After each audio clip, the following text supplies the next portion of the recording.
अथ दशमोऽध्यायः।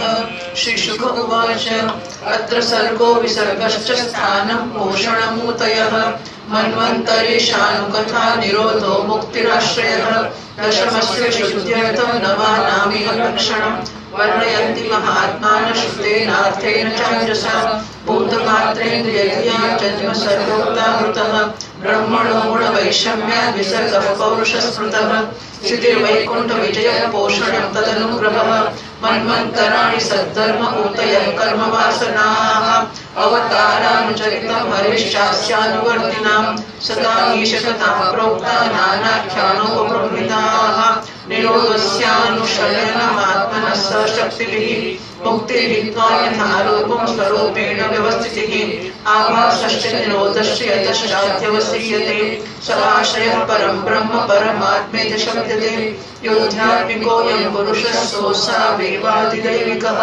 यस्तत्रोभयमिच्छेदः पुरुषो ह्यादिभौतिकः एकमेकतराभावे यदा नोपदगामहे तृतीयं तत्र यो वेद स आत्मा साश्रयाश्रयः पुरुषोऽन्नं विनिर्विद्य यदा सौ स विनिर्गतः आत्मनो यन्नमिच्छन्नः पुरुषोऽन्नं विनिर्विद्य यदा सौ स विनिर्गतः आत्मनो यन्मन्विच्छन्नपोस्राक्षिशुचिशुचिः तास्ववासीत्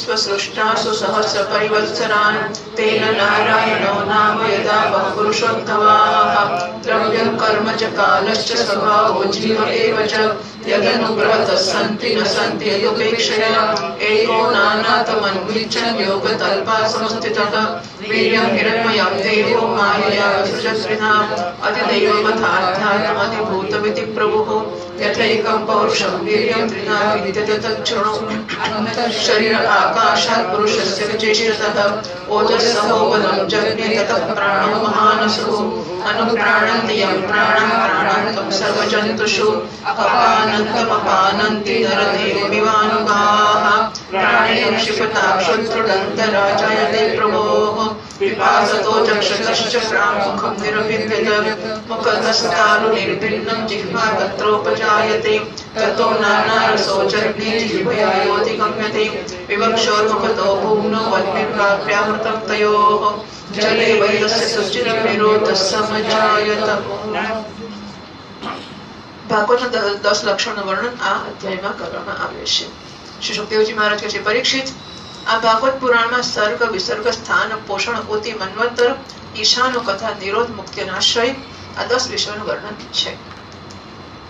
એમાં જે 10મો આશ્રય તત્વ છે એનો ઠીક ઠીક નિશ્ચય કરવાની માટે જ ક્યાંક શ્રુતિમાંથી ક્યાંક તાત્પર્યથી અને ક્યાંક બંનેના અનુકૂળ અનુભવથી મહાત્માઓએ અન્ય 9 વિષયોનું બહુ સુગમ રીતે વર્ણન કર્યું છે। ઈશ્વરની પ્રેરણાથી ગુણોમાં ક્ષોભ થાય છે અને રૂપાંતર થાય છે, જે આકાશ આદિ 5 ભૂત શબ્દાદિ તન્માત્રાઓ ઇન્દ્રિયો અહંકાર અને મત તત્વની ઉત્પત્તિ કરે છે એને સર્ગ સર્જન સર્ગ કહેવામાં આવે છે। આ વિરાટ પુરુષમાંથી ઉત્પન્ન બ્રહ્માજી દ્વારા જે વિભિન્ન ચરાચર સૃષ્ટિઓનું નિર્માણ થાય છે એને વિસર્ગ કહેવામાં આવે છે।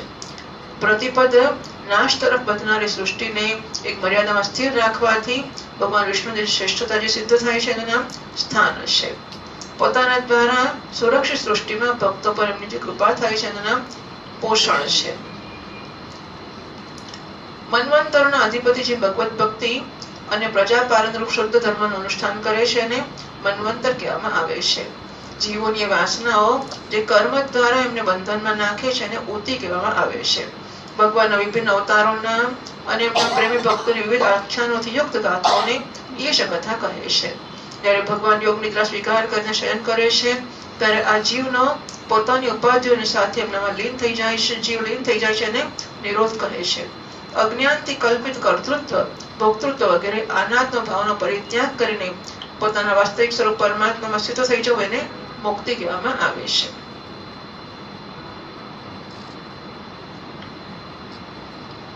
પરીક્ષિત, આ ચરાચર જગતની ઉત્પત્તિ અને પ્રલય જે તત્વથી પ્રકાશિત થાય છે એ પરબ્રહ્મ જ આશ્રય છે। અહીં આશ્રય કયો છે પણ અધિષ્ઠાન શબ્દ વધારે સારો છે। આશ્રય કહે ત્યારે દ્વૈતનો ખ્યાલ જન્મે છે।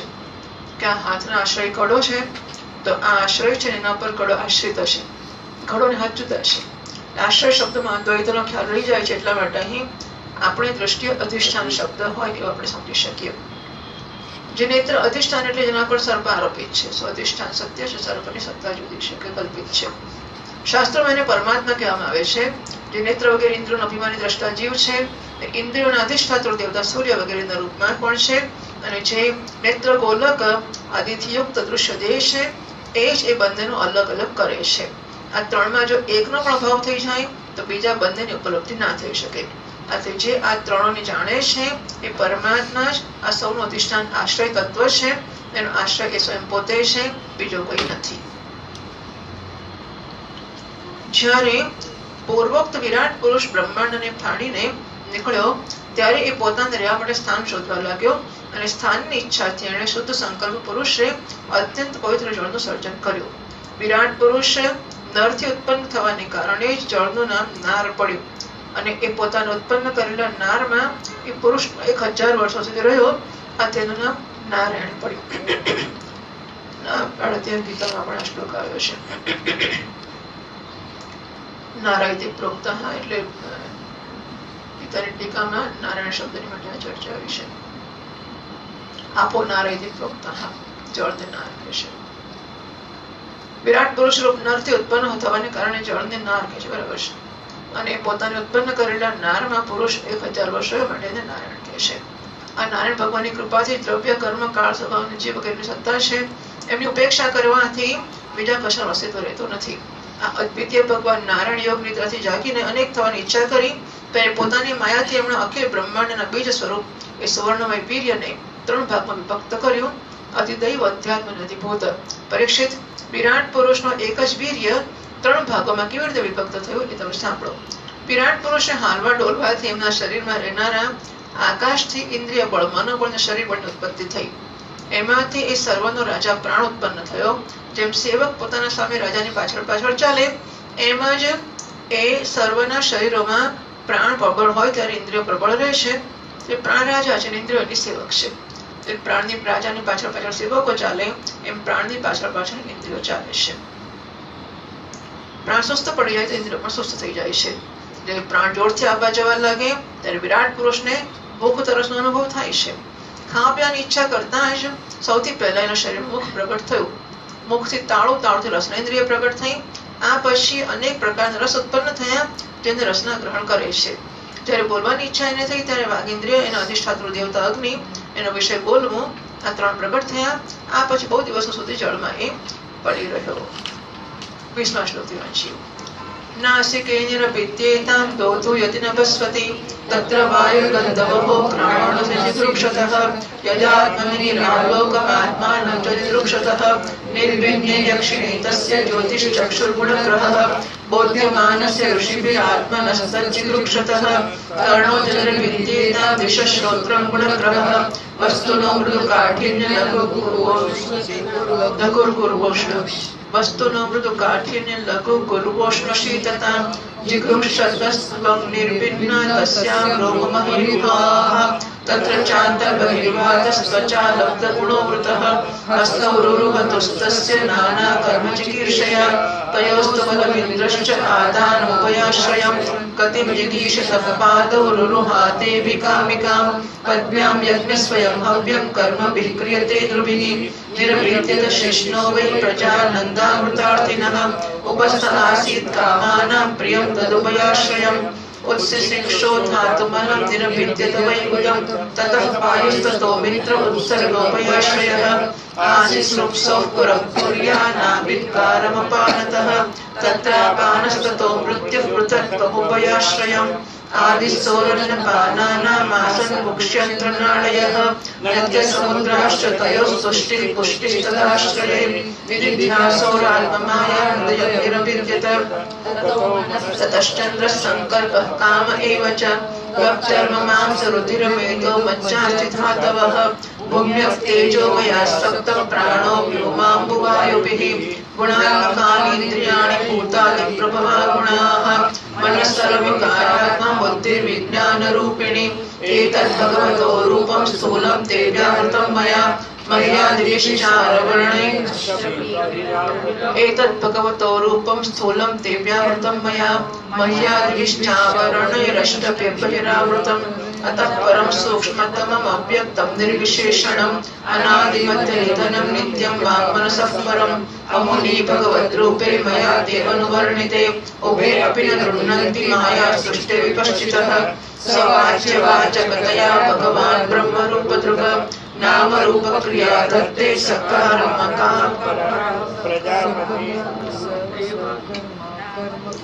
सवाच्यवाचकतया भगवान् ब्रह्मरूपदृक् नामरूपक्रिया दत्ते सकर्मा कर्मकः परः प्रजापतीन् मनोन् देवान् ऋषीन् द्रुमणान् पृथक् सिद्धचारण गन्धर्वान् विद्याद्रासुरगुह्यकान् किन्नराक्षरसो नागान् सर्पान् किंपुरुषोरगान् मातृ रक्षक पिशाचांश्च प्रेतभूतविनायकान् कुष्माण्डोन्मादवेतालान् यातुधानान् ग्रहानपि खगान् मृगान् पशून् वृक्षान् गिरीन्द्रपसरीसृपान् द्विविधा चतुर्विधा येन्ये जलस्तरनभोकसः कुशला कुशला विश्रा कर्मणा कथेऽस्मिनाः सत्त्वं रजस्तमैति तिस्रस्तुरनृनारकाः तत्राप्येकैकशो राजन्विद्यन्ते गजयश्रिता यदैकैकतरोऽन्याभ्यां स्वभावोपहन्यते स एवेदं जगद्धाता भगवान् धर्मरूपदृक् पुष्णाति स्थापयन् विष्णुं वीर्यं नरसुरात्मभिः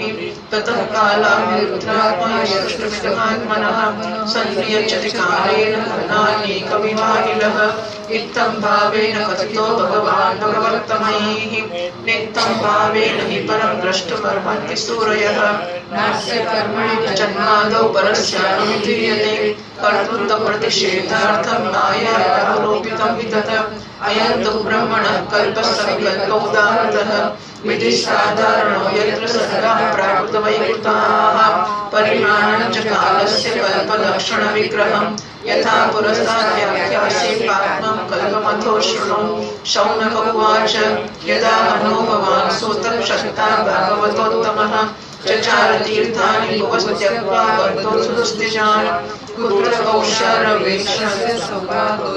कौशारवेस्तस्य संवादोऽध्यात्मसंशितः यद्वा स भगवांस्तस्मै पृष्टस्तत्त्वमुवाचः बुरूयस्तदिदं सौम्यविदुरस्य विचेष्टितं बन्धुत्यागनिमित्तं च तथैवागतवान् पुनः सूत उवाच राज्ञा परीक्षिता पृष्टो यदवोचत् महामुनिः तद्वो विधास्य श्रोतराज्ञः प्रश्नानुसारतः। આપણે 20મા શ્લોકથી વાંચવાનું બરાબર. શ્વાસના વેગથી નાસિકા છિદ્ર પ્રગટ થયો. જ્યારે એમણે સૂંઘવાની ઈચ્છા કરી ત્યારે એમની નાકમાં ઘ્રાણેન્દ્રિય આવીને બેસી ગઈ અને એના દેવતા ગંધને ફેલાવનાર વાયુ દેવતા પ્રગટ થયા. પહેલા એમના શરીરમાં પ્રકાશ નહોતો. પછી જ્યારે એમણે પોતાને અને બીજી વસ્તુને જોવાની ઈચ્છા કરી ત્યારે નેત્રના છિદ્ર તેના અધિષ્ઠાતા સૂર્ય અને નેત્રેન્દ્રિય પ્રગટ થઈ ગઈ. એમાંથી રૂપનું ગ્રહણ થવા લાગ્યું. જ્યારે વેદરૂપ ઋષિ વિરાટ પુરુષને સ્તુતિઓના દ્વારા જગાડવા લાગ્યા ત્યારે એમને સાંભળવાની ઈચ્છા થઈ. એ સમયે કાન અધિષ્ઠાન દેવતા દિશાઓ અને શ્રોતની દેવ પ્રગટ થઈ. આથી શબ્દ સંભળાવા લાગ્યો. જ્યારે એમણે વસ્તુઓની કોમળતા, કઠિનતા, હલકાપણું, ભારેપણું, ઉષ્ણતા, શીતળતા વગેરે જાણવાની ઈચ્છા કરી ત્યારે શરીરમાં ત્વચા પ્રગટ થઈ.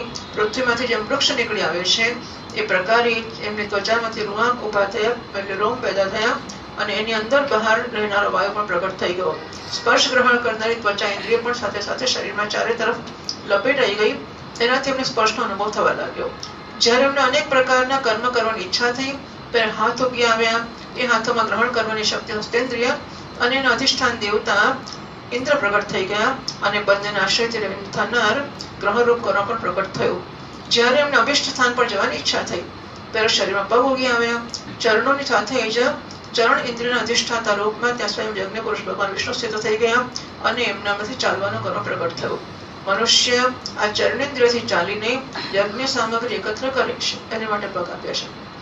ચાલીને યજ્ઞની સામગ્રી એકઠી કરવી. સંતાન, રતિ અને સ્વર્ગ ભોગની કામના થતા વિરાટ પુરુષના શરીરમાં લિંગની ઉત્પત્તિ થઈ.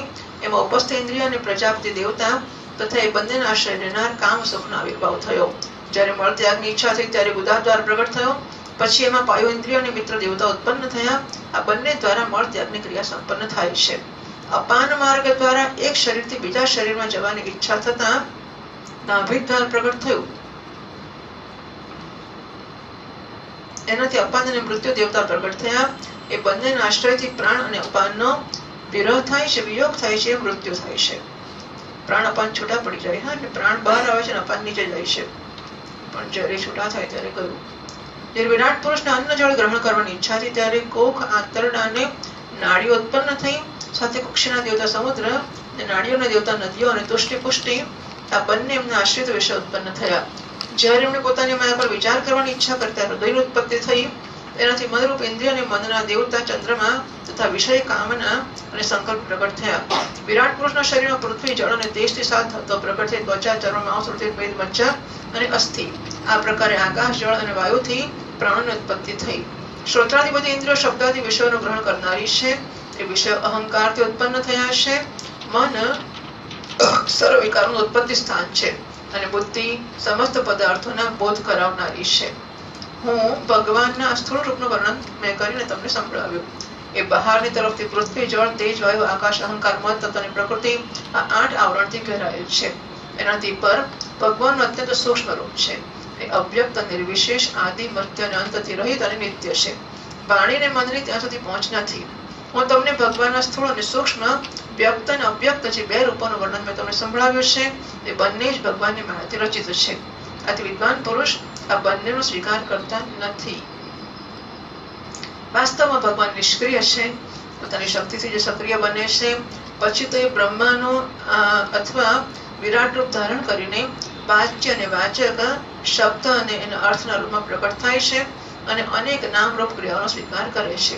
પરીક્ષિત, પ્રજાપતિ, માનવ, દેવતા, ઋષિ, પિતૃ, સિદ્ધ, ચારણ, ગંધર્વ, વિદ્યાધર, અસુર, યક્ષ, કિન્નર, અપ્સરા, નાગ, સર્પ, કિંપુરુષ, પુરગ, માતૃકાઓ, રાક્ષસ, પિશાચ, પ્રેત, ભૂત, વિનાય, કુષ્માંડ, કુષ્માંડા બધા ભૂત પ્રેતોના જ એક છે. ઉન્માદ, વૈતાલ, યાતુદાન, ગ્રહ, પક્ષી, મૃગ, પશુ, વૃક્ષ, પર્વત, સરીસૃપ એટલે સાપો વગેરે ઇત્યાદિ જેટલા પણ સંસારમાં નામરૂપ છે બધા ભગવાનના જ છે. સંસારમાં ચર અને અચર ભેદથી 2 પ્રકારના તથા ચરાયું છે, અંડજ, સ્વેદજ અને ઉદ્ભીજ ભેદથી 4 પ્રકારના જેટલા પણ જળચર, સ્થળચર અને આકાશચારી પ્રાણી છે બધા જ શુભ, અશુભ અને મિશ્રિત કર્મોને તદનુરૂપ ફળ છે. આ બધી યોનિઓ જન્મે છે કર્મોના ફળ રૂપે. કર્મોના ફળ ભોગવવા હોય આપણે તો પછી તે પ્રકારની યોનિ ભગવાન આપે છે. સત્વની પ્રધાનતાથી દેવતા, રજોગુણની પ્રધાનતાથી મનુષ્ય અને તમોગુણની પ્રધાનતાથી નારકીય, નરકના ભોગ ભોગવનારી યોનિ મળે છે. આ ગુણોમાં પણ જ્યારે એક ગુણ બીજા ગુણથી બીજા 2થી અભિભૂત થઈ જાય છે ત્યારે પ્રત્યેક ગતિના પાછા 3 ભેદ થઈ જાય છે. એ ભગવાન જગતને ધારણ પોષણ કરવા માટે ધર્મમય વિષ્ણુ રૂપ સ્વીકાર કરે છે અને દેવતા, મનુષ્ય, પશુ, પક્ષી આદિ રૂપોથી અવતાર લે છે અને વિશ્વનું પાલન પોષણ કરે છે. પ્રલયનો સમય આવે છે ત્યારે જ ભગવાન પોતાના બનાવેલા આ વિશ્વને કાલાગ્નિ સ્વરૂપ રુદ્રનું રૂપ ધારણ કરીને પોતાનામાં એવી રીતે લીન કરી દે છે જેમ વાયુ મેઘમાળાને લીન કરે છે. પરીક્ષિત, મહાત્માઓએ અચિંત્ય ઐશ્વર્ય ભગવાનનું આ પ્રકારે વર્ણન કર્યું છે. પણ તત્વજ્ઞાની પુરુષે કેવળ આ સૃષ્ટિ, પાલન અને પ્રલય કરનારના રૂપમાં જ એમનું દર્શન ન કરવું જોઈએ, કારણ કે આનાથી પર પણ છે. સૃષ્ટિ એટલે જગતનો કર્તા છે ભગવાન, નિમિત્ત કારણ છે, એ ભગવાનનું સ્વરૂપ છે. યતો વાયમાની ભૂતાની જાયંતી યન જાતાની જીવંતી યત પ્રયંતિ અભિસંવિશંતિ તદ્બ્રહ્મ, જેમાંથી જગત જન્મે છે, જેમાં જગત રહે છે, જેમાં જગત લીન થાય છે, એ બ્રહ્મ છે.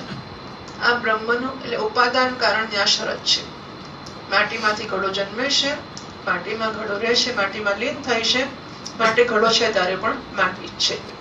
એમ પરમાત્મામાંથી જગત જન્મે છે, પરમાત્મામાં સ્થિર રહે છે, પરમાત્મામાં લીન થાય છે, માટે આ જગત જ્યારે છે ત્યારે પણ પરમાત્મા જ છે, એના સિવાય કશું નથી. એક વસ્તુ ઉપાદાન કારણ થયું. પણ સર્જન કોણે કર્યું? તે પણ નારાયણે કર્યું. ઉપનિષદોએ સમજાવ્યું જથોરણ નાભિ, તો કરોળિયાનો દૃષ્ટાંત આપવામાં આવ્યું મુંડકોપનિષદના કે કરોળિયો જેમ પોતાની લાળમાં પોતાનામાંથી જ કાઢે છે અને એના દ્વારા જાળું બનાવે છે, પાછો ભય આવે તો જાળાને પોતાનામાં સમાવી લે છે. એટલે કરોળિયો રચના કરનાર પણ કરોળિયો છે અને જાળા માટેનું દ્રવ્ય પણ પોતાનામાંથી આવે છે. એમ નારાયણ પછી યથા પૃથ્વી ઔષધય સંભવતી. બીજો દાખલો ત્યાં આપ્યો કે પૃથ્વીમાંથી વૃક્ષો નીકળે છે વગેરે. અને યથા સતત પુરુષાર્થ કેશલોમાની મનુષ્યના શરીરમાંથી જળ કેશ પણ નીકળે છે. એ પ્રશ્ન એ થાય કે ચેતન ભગવાનમાંથી જળ કેવી રીતે નીકળ્યું, જળમાંથી ચેતન કેમ નીકળ્યું. બધા જુદા જુદા દાખલા આપીને સમજાવ્યું કે એકમાંથી અનેક થઈ શકે છે, જળમાંથી ચેતન નીકળી શકે છે, અને એ પોતે જ સ્રષ્ટા પણ હોય, નિમિત્ત કારણ, અને પોતે જ ઉપાદાન મટીરિયલ કે દ્રવ્ય પણ હોય. એવું સ્વપ્ન જગતમાં આપણે કરીએ છીએ એ પ્રકારે. તો આ જગતનું સર્જન આખું ભગવાનમાંથી થયું છે. એટલે ભગવાન ઉપાદાન કારણ પણ છે, ભગવાન નિમિત્ત કારણ પણ છે. એટલે જગતને જોઈએ છીએ ત્યારે જગત કોણે બનાવ્યું? ભગવાને બનાવ્યું. ભગવાનના સ્વરૂપની વાત કરીએ તો ભગવાને જગત બનાવ્યું કે જગત છે જ ક્યાં? બરાબર. એટલે જગતની સામે જોઈએ ત્યારે ભગવાને બનાવ્યું છે, ભગવાનની સામે જોઈએ તો જગતનું અસ્તિત્વ છે જ નહીં. તત્વજ્ઞાની પુરુષો આટલા સર્જન, સૃષ્ટિ, સ્થિતિ, પ્રલયનો કરનાર ભગવાન છે એટલું જોઈને અટકી ના જવા જોઈએ, કારણ કે ભગવાન એનાથી પર પણ છે. સૃષ્ટિની રચના વગેરે કર્મોનું નિરૂપણ કરીને પૂર્ણ પરમાત્મા સાથે કર્મ અથવા કર્તાપણાનો સંબંધ જોડ્યો નથી. તો ભગવાન આ જગતનું કર્મ કરે છે, ભગવાન કરતા છે. એટલે કહે છે કે ના, આ બધું એવું નથી કહેવા માંગતા કે જગતનું સર્જન કરે છે માટે ભગવાન કરતા છે અથવા ભગવાન ક્રિયા કરે છે. એ સંબંધ જોડવા માટે નથી આ કહ્યો. એ તો માયાથી આરોપિત હોવાને કારણે કર્તૃત્વનો નિષેધ કરવા માટે છે. પહેલા એમ કહેવામાં આવે કે ભગવાને ચાતુર્વર્ણ્ય સૃષ્ટમ ગુણકર્મ વિભાગશઃ, તો બ્રાહ્મણ, ક્ષત્રિય વગેરે 4 વર્ણોનું સર્જન ભગવાન કહે છે મેં કર્યું છે. એટલે પેલો અંદર વર્ણોને ઝઘડો ને કે પેલો ચડિયાતો ને પેલો ઉતરતો ને હું બ્રાહ્મણ છું, તો કે કોઈ માણસોએ કશું સર્જન નથી કર્યું, બધું સર્જન ભગવાને કર્યું છે. એટલે અંદરના રાગ દ્વેષથી માણસો મુક્ત થાય. તો સર્જન ભગવાને કર્યું છે, ભગવાને નક્કી કર્યું, ભગવાને યોગ્ય લાગે એમ કર્યું અને કર્મના ફળો આપ્યા છે. પછી જયારે ભગવાનની સામે જોઈએ કે તમે આ સર્જન કર્યું, તો એનો અર્થ કે તમને એનું કર્તૃત્વ લાગશે. ચાતુર્વર્ણ્ય મયા સૃષ્ટમ ગુણ કર્મ વિભાગશઃ તસ્ય કર્તારમ મામ વિદ્ધિ. એનો કર્તા હું છું. તસ્ય કર્તારમ મામ વિદ્ધિ અકર્તારમ અવ્યયમ. એનો કર્તા મને જાણ. એટલે પૂછે કે તમે કરતા છો તો તમને એના પુણ્ય પાપ લાગશે. અકર્તારમ અવ્યયમ, એનો અકર્તા છે, અવ્યય, મારામાં કઈ વિકાર આવતો નથી. એટલે ભગવાન જગતની દ્રષ્ટિએ જોવા જઈએ તો ભગવાન કરતા છે, ભગવાનની દ્રષ્ટિએ જોવા જઈએ તો ભગવાન કોઈ ક્રિયા કરતો પણ નથી અને ભગવાનમાં કર્તૃત્વ પણ નથી. એટલે કોઈ પ્રકારનું કર્તૃત્વ કે ક્રિયાનું ભગવાન પર અને જે દેખાતો હોય તે આરોપિત છે. એટલે કર્તૃત્વનો નિષેધ કરવા માટે કર્તૃત્વ બતાવ્યું છે. આ સાપ એવું કહ્યું કે જો પેલો દેખાય છે સાપ, આપણે એને દોરડી બતાવી છે. આપણે જોઈને એમ કે પેલો સાપ દેખાય છે, શેને માટે બતાવ્યો છે? સાપ બતાવવા માટેના, સાપનો નિષેધ કરવા માટે. બરાબર. સાપનો નિષેધ કરવા માટે બતાવ્યો કે જો આ સાપ છે એની હું વાત કરું છું. હું કહું છું કે દોરડી, પેલો કે ક્યાં દોરડી છે? અહીં તો સાપ છે. આ બસ હું સાપની જ વાત કરું છું. આ સાપ દેખાય છે તો સાપ છે એવું કહેવા માટે નથી કહ્યું. સાપનો નિષેધ કરવા માટે પહેલા બતાવ્યું કે આ સાપ છે. અથવા પેલું ઠૂંઠું, સૂકું ઠૂંઠું છે, એમાં ભૂત દેખાતું હોય તો જયારે કહેવામાં આવે કે આ ઠૂંઠું નથી અને વૃક્ષ છે, તો એ પહેલા એટલા માટે કહેવામાં આવે છે કે અનુવાદ કરવો. સર્પનો અનુવાદ કરીએ કે જો આ સર્પ છે, પછી એ સર્પને સમજતો થાય, પછી કહીએ કે હું એની વાત કરું છું, એ સર્પ નથી ને રજ્જુ છે. બરાબર. તો જયારે અધ્યારોપ કહેવામાં આવતો હોય તો અધ્યારોપ માટે ને એના અપવાદ માટે કહેવામાં આવે છે. પરંતુ જે આપણે અધ્યારોપ કરી રાખેલો છે એનો અનુવાદ કરવામાં આવે છે. કારણ કે હું આને માટી નથી તો આને ઘડો જ જોઉં છું. ઘડો ઉપયોગી છે, હું આને ઘડો જોઉં છું. એટલા માટે પહેલા સ્વીકાર કરવામાં આવે છે કે આ જે ઘડો છે તે, એનો અર્થ કે અધ્યારોપ મેં કરેલો છે, એનો અનુવાદ શ્રુતિ પહેલા કરે છે અને પછી કહે છે કે આ ઘડો નથી અને માટી છે. બરાબર. તો પહેલા અધ્યારોપનો અનુવાદ શ્રુતિ કરતી હોય છે, પછી એનો અપવાદ કરવાને માટે. કર્તૃત્વ પહેલા સ્વીકારે છે, કર્તૃત્વનો નિષેધ કરવાને માટે. અમે બ્રહ્માજીના મહાકલ્પોના અવાંતર કલ્પો સાથે વર્ણન કર્યું છે. બધા કલ્પોમાં સૃષ્ટિક્રમ એક સરખો જ હોય છે. અંતર એટલું જ છે કે મહાકલ્પના પ્રારંભમાં પ્રકૃતિથી ક્રમશઃ મહત્તત્વાદીની ઉત્પત્તિ થાય છે અને કલ્પોના પ્રારંભમાં પ્રાકૃત સૃષ્ટિ તો જેમની તેમ જ રહે છે. ચરાચર પ્રાણીઓની વૈકૃત સૃષ્ટિ નવીન રૂપથી થાય છે. પરીક્ષિત, કાળનું પરિમાણ, કલ્પ અને એના અંતર્ગત મન્વંતરોનું વર્ણન આગળ જઈને કરીશું. હવે તમે પાદ્મકલ્પનું વર્ણન સાવધાન થઈને સાંભળો. શૌનકજી પૂછે છે, સૂતજી, આપે અમને લોકોને કહ્યું હતું કે ભગવાનના પરમ ભક્ત વિદુરજીએ પોતાની દુસ્ત્યજ કુટુંબીઓને પણ છોડીને પૃથ્વીના વિભિન્ન તીર્થોમાં વિચરણ કર્યું હતું. એ યાત્રામાં મૈત્રેય ઋષિ સાથે અધ્યાત્મની સંબંધમાં એમની વાતચીત ક્યાં થઈ હતી અને મૈત્રેયજીએ એમણે પ્રશ્નો કર્યા ત્યારે કયા તત્વનો ઉપદેશ કર્યો હતો. સૂતજી, આપનો સ્વભાવ બહુ સૌમ્ય છે.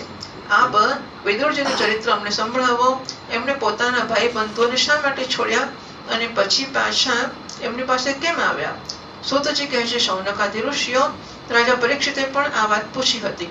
એમના પ્રશ્નના ઉત્તરમાં શ્રી સુખદેવજી મહારાજ જે કંઈ કહ્યું હતું એ હવે હું આપ લોકોને કહું છું. સાવધાન થઈને સાંભળો. इति श्रीमद्भागवते महापुराणे द्वितीय स्कन्धे अष्टादशसहस्रां संहितायां पुरुष संस्थान वर्णनं नाम दशमोऽध्यायः. इति द्वितीय स्कन्ध समाप्तः. हरि ओं तत्सत्. श्रीकृष्णार्पणमस्तु. रणछोड़